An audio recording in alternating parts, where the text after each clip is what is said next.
Press the bell icon on YouTube and don't miss another update. In a strong statement, Finance Minister Nirmala Sitharaman on Tuesday said that companies will no longer be able to get away by not fulfilling their corporate social responsibility requirements. She was saying this in the context of the Companies Amendment Bill 2019, which was passed by the Rajya Sabha on Tuesday and had been passed by the Lok Sabha earlier. Essentially, now it's on its way to becoming a legislation. In Government Matters today, what we are going to look at is what this bill is all about and how it tightens the screws on companies as far as meeting CSR responsibilities is concerned. Ramya Nair is in the studio with us, who follows the Finance Ministry and really is quite an expert in these matters.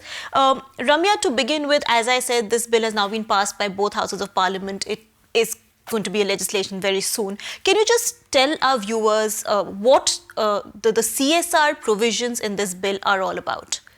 So the 2013 Companies Act talks about on how companies have to spend 2% of their average net profits of the last 3 years on CSR. So basically this means, they can do it for like say building toilets or, things like eradicating poverty or promoting education, promoting skill development. Social causes. Social causes, yeah. Like reducing child and maternal mortality, those kind of things where companies can spend on this. So what these amendments propose to do are like tighten the regulations and ensure their effective enforcement. So what they talk about is now that the company which is supposed to spend like 2% of its net profits, if it is not able to do it by the end of the financial year, they have to transfer these funds into an escrow account. That escrow account, called the unspent corporate social responsibility fund, then the company has to spend the money from this account for CSR itself. For CSR activities, and if it's not able to do this within 3 years of the transfer, then this amount gets transferred to a government fund, like a Prime Minister's National, Disaster Relief Fund. So effectively, the government is trying to ensure that the companies part away with this money. Either they do it themselves or they transfer these funds to the government. So either way, it will go for a social cause, whether the company does it or after 3 years, if they're not able to, the government will do it. Now, Ramya, this bill also has fairly stringent penal provisions for not meeting or for violating the rules. What are these provisions? So these provisions talk about fines or imprisonment. So a fine can vary from like say rupees 25,000 to 25 lakhs for a company. It could also mean an imprisonment to the officials who are responsible for the enforcement of this provision, and the imprisonment could range to up to 3 years. The fine on the officials could also range from 25,000 to up to rupees 5 lakhs. Okay. Ramya, also, which companies does it apply to in terms of the net worth of companies? There must be a criteria for the companies that have to meet CSR requirements. Right. So, there is a criteria which varies. Any company which has say a 5 crore profit, a net worth of rupees 500 crores or a turnover of rupees 1,000 crores. This applies to all of these companies. Okay. So, effectively they are saying that this impacts large companies and not really like small companies, so companies who can afford to part with a part of their profits for CSR activities. Now, obviously, this bill is a fairly stringent bill. It comes down heavily on companies as far as CSR is concerned. What has been the industry reaction? Because I suspect it wouldn't be too positive. So there has been not like many open reactions from industry, obviously, because no one really wants to come out openly and talk about this move. But obviously, the industry is unhappy with this kind of a measure. It also probably indicates a return to the Inspector Raj, right? So there are questions again on this whole enforcement. But from the government's point of view, eventually, this is a provision that was brought in the 2013 Companies Act. And so far, these provisions have not been effectively implemented by the companies. Companies find loopholes and just give an explanation that, okay, we have not been able to spend these funds because of this reason. So far only an explanation was required. Exactly. So only an explanation was required, and companies managed to get away with it.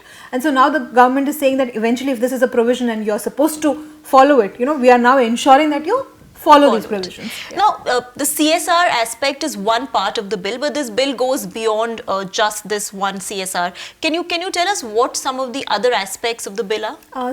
Roughly the amendments have been brought in to ensure like two things. One is like the ease of doing business, improving the ease of doing business for companies, and the other is mainly to ensure stricter enforcement of a lot of the provisions that are there. So on the ease of doing business norms, they're talking about how the NCLT will be declogged and a lot of these cases will be transferred back to the government. Probably the National Financial Reporting Authority that has been newly constituted will look into some of these cases. They also talk about how some offences, minor offences, will now be classified as civil liability to ensure quicker processing of these cases. Right. On the stricter side, you will have, where they're talking about directors, disqualification of directors. So if the directors do not meet a certain ceiling, so every director can only be like, say, a director in, say, 20 companies. Right. If they cross that ceiling, there is a provision that these directors can now be disqualified. There's also this whole provision of, how this whole beneficial ownership behind companies should be discovered. So they are like effectively, also the provision of where registration of companies, the physical property, the physical address of the company can now be verified. Right. So these are things. But wasn't there an ordinance also that was brought in with some of these provisions last year? Yeah, so the ordinance was brought in last year, but the ordinance never became an act because of the fact that, Parliament, the tenure finished and the Lok Sabha ended without the bill being passed. But all of these provisions are actually, some of these are new provisions, like the whole CSR spend is a new provision and was not part of the previous provisions which were notified under the ordinance. Right. Now, as you mentioned, and before we close, just my last question, as you mentioned, the industry is obviously not particularly thrilled about the CSR aspect, the stringent provisions that have been brought in. Do you think it's a risk that the Modi government has taken about antagonizing the corporate world, of antagonizing the industry and the political fallout of it? I think the Modi government has never been wary of antagonizing the corporate world. We can figure out from, the announcements and the steps that they have taken in the past few years, and specifically, from the budget. So it's not a government that is really wary of or concerned about per se about the reaction of the corporate world. Right. Well, Ramya, that's quite a turnaround from a government which started off in 2014 by attempting to dilute the Land Acquisition Act to please the industry, but at the end of it, its only thrust now seems to be welfare and social causes. Well, the government cracking the whip on companies as far as CSR is concerned, return to the Inspector Raj or making big companies pay for good causes, the jury is still out on that. Thank you so much for watching Government Matters.